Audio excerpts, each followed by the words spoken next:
Hello Commanders. This is my first exploration video log. Please forgive this rather artificial voice. I am too cheap to buy and download a more natural sounding voice, and my own voice just sounds so f***ing lame when it's recorded. Anyway, my journey started at Colonia. I managed to get a lift here on a fleet carrier called the Petronas. After exploring Colonia itself, I decided to do a trip into the core of the galaxy. It's just one of the many places I have never been to. Along the way, I took photos and videos of some of the places I saw. I have also included the system map of most of the systems I visited. Due to being in a bit of a hurry, I didn't get system maps for everything. It was a matter of honking, scanning, and then mapping anything that was interesting or close by. Nearly all of the things I discovered were a first for me, as you will see when you watch this video log. I have not listed them in the order that they were found, but instead they are grouped together. Also, once I was about 100 light years from Colonia, all the systems I jumped to were completely undiscovered. It's nice to know that my name tag will be forever linked to them now. Okay, first of all, here is the route that I took. From Colonia, I traveled to the highest point that I could reach above the galactic core. Seeing as I only had a 20 light year jump range, the system I plotted a route to was Quamua DL-Y D22-A. It was 11,906 light years away.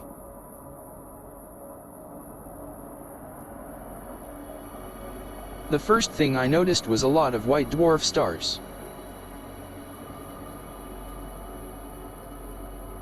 These are just 3 of the 10 or so that I found.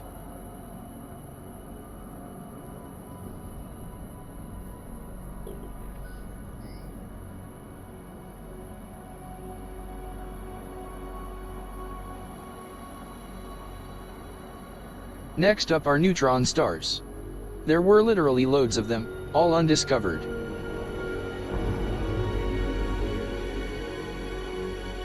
These few here are just a small sample of the 30 or so neutron stars that I found.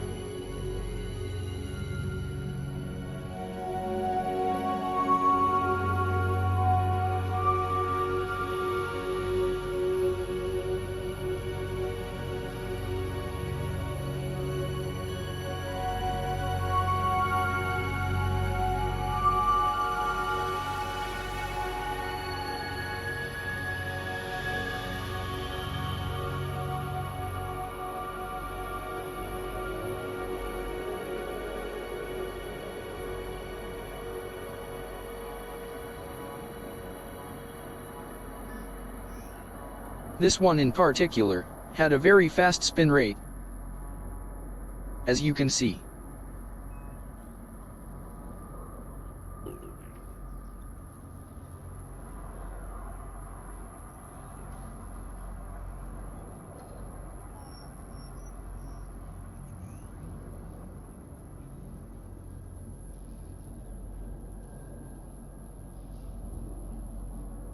This is one of a pair. Unfortunately, they were not physically close together. That would have been an awesome sight. I also found 3 black holes.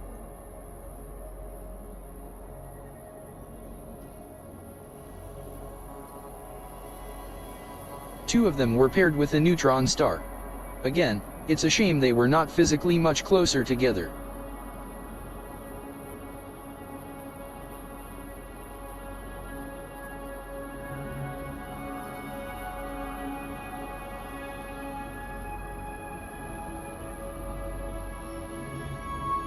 I came across these 2 huge red giant stars. It made a change from all the red dwarfs that I saw.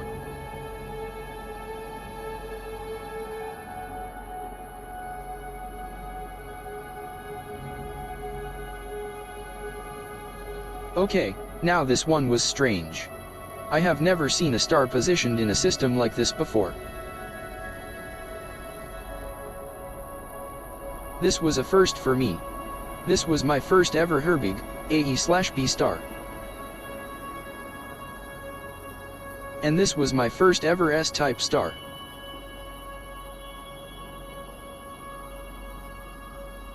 This big system broke my previous record of 87 bodies. Here, there are 95.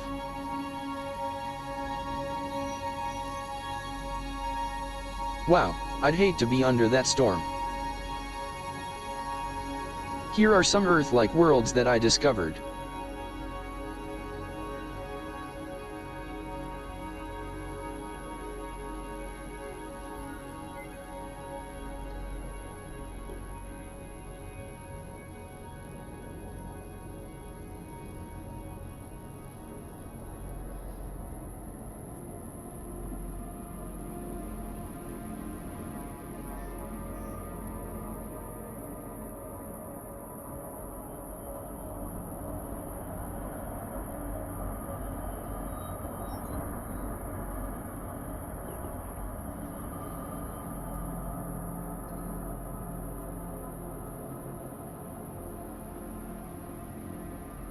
Here is another first for me, an Earth-like world, which is actually a moon.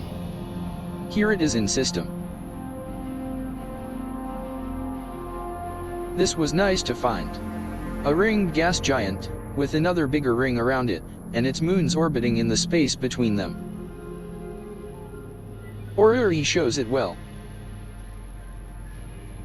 I couldn't decide if it was two separate rings, or if the two moons had cleared the area as they orbited. Here it is in system. One of the planet's icy moons was green. I had to take a closer look. I decided to rest here for the night. A few jumps later, and I found another double-ringed gas giant. Like the previous one, this also had two moons orbiting inside the gap. Again, Orrery shows it better.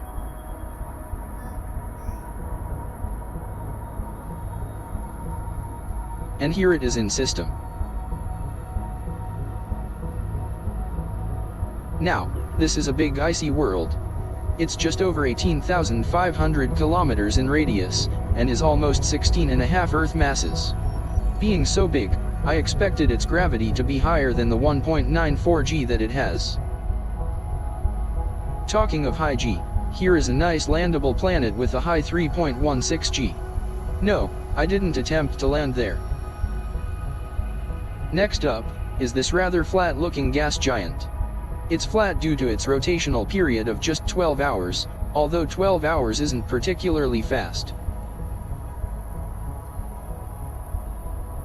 This is one hot planet. I'd hate to be down there without any factor 1 million sunscreen. Eventually, after 11,906 light-years, I made it to the top of the galaxy. There were no planets to land on, just 4 stars. The view from up here was nice though, and well worth the trip. Now I need to do the second part of my trip. 2,660 light-years straight down towards the center of the galaxy, and the supermassive black hole, Sagittarius A, at its core.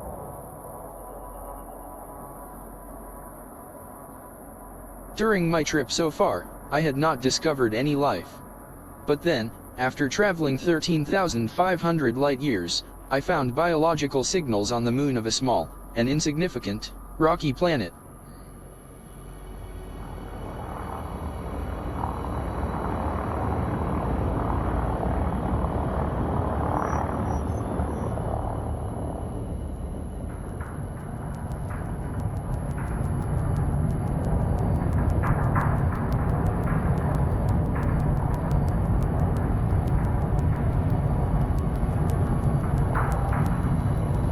I had found a large area of sinuous tubers.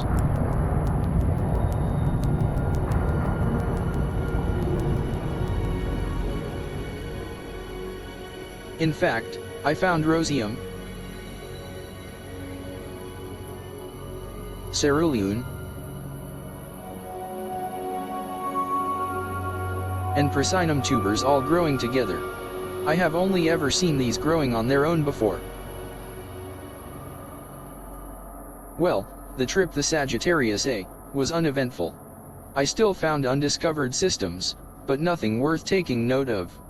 There were no more neutron stars in this area, at least not that I found anyway.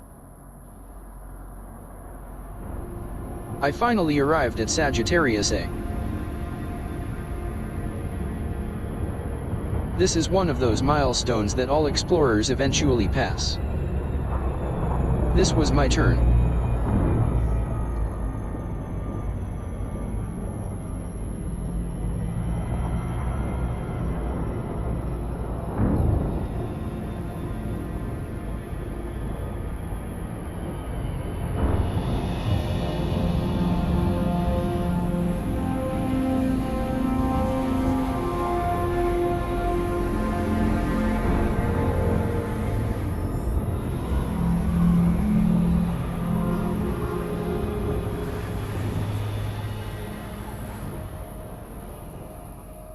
Now I needed to head for the Explorer's Anchorage space station in the neighboring system. Upon arrival, I noticed a nearby Lagrange cloud, so I took a closer look. Once there, I found an L04 type anomaly, which seemed to take a liking to my ship.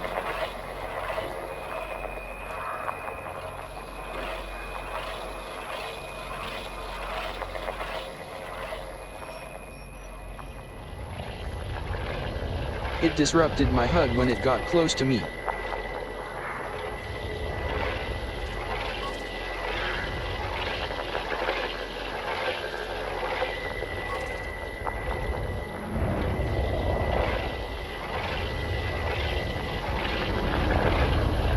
After a while, it just moved away.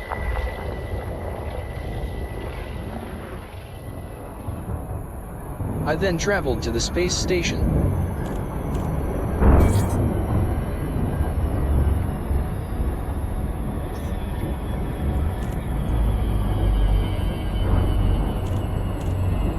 Finally, I saw it.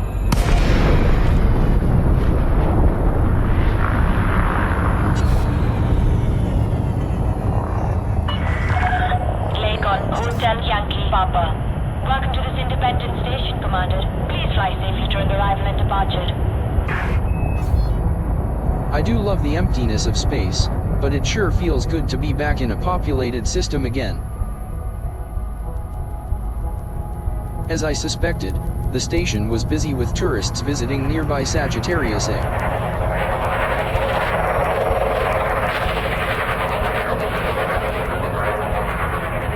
I had to wait ages before I received docking clearance.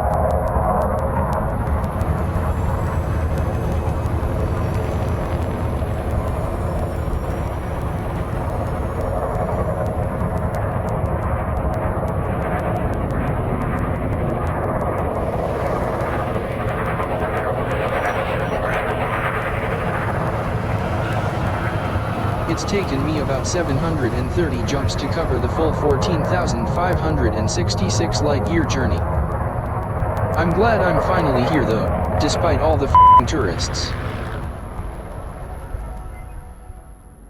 After selling all of my cartographic data, and then paying for ship repairs and other things, I made just under 426 million credits.